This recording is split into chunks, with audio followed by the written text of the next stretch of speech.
On continue de parcourir le livre de la Genèse qui est composé de deux parties principales. La première partie commence dans le jardin où on a vu l'humanité basculer progressivement dans l'autodestruction et finir par la tour de Babel où une humanité rebelle se retrouve dispersée par Dieu. Ensuite, la deuxième partie de la Genèse se focalise sur une seule famille. Et juste au milieu se trouve l'histoire qui relie les deux parties et nous aide à comprendre le message de ce livre.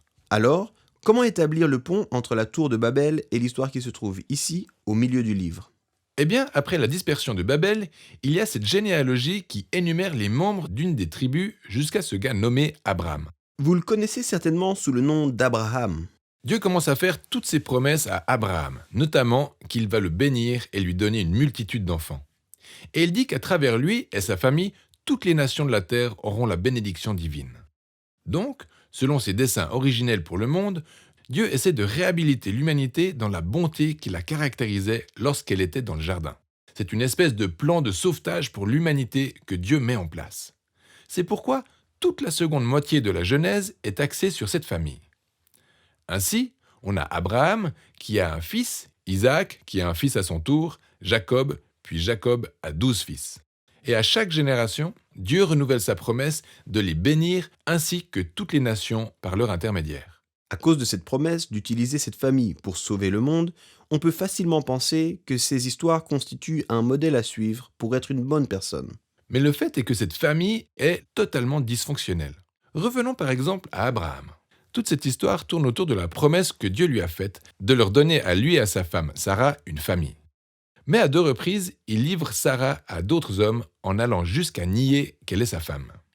Puis, Sarah se montre impatiente d'avoir un fils et encourage Abraham à coucher avec sa servante, ce qui engendre des tas d'autres problèmes dans la famille. Pendant ce temps, ils continuent de vieillir et on commence à douter de la possibilité de les voir enfanter. C'est alors que le miracle se produit, ils ont un enfant, Isaac. Et Isaac a 2 fils, Ésaü et Jacob. Les choses ont plutôt l'air de bien se passer. Mais Jacob, le frère cadet, convoite l'héritage familial qui revient à Ésaü, son frère aîné. Alors, il conçoit un plan pour subtiliser cet héritage à son père Isaac, qui est maintenant vieux et aveugle. Quoi? Mais quelle idée! C'est horrible de voler son père aveugle. Je t'assure. Et il disparaît après ça. Alors, une fois parti de là, Jacob a 12 fils, une grande famille.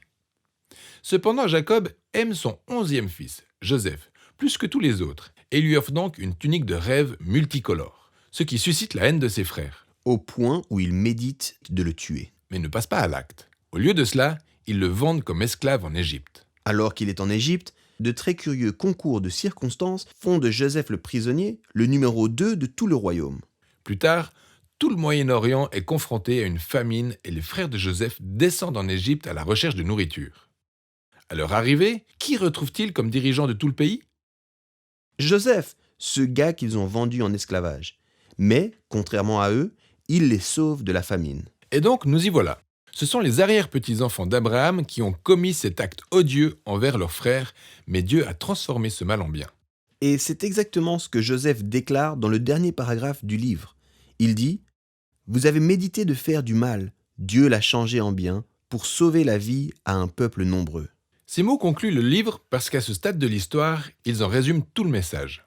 Les hommes continuent de choisir le mal et c'est à croire qu'ils gâchent le plan de Dieu, mais Dieu transforme constamment leur mal en bien. Et d'une manière ou d'une autre, il va utiliser cette famille pour restaurer l'humanité dans le jardin. Et voilà pour le livre de la Genèse. Mais on ignore toujours comment il va utiliser cette famille pour nous ramener au jardin. Ouais, mais ce n'est que le premier livre. Et c'est ce à quoi le reste de la Bible tente de répondre.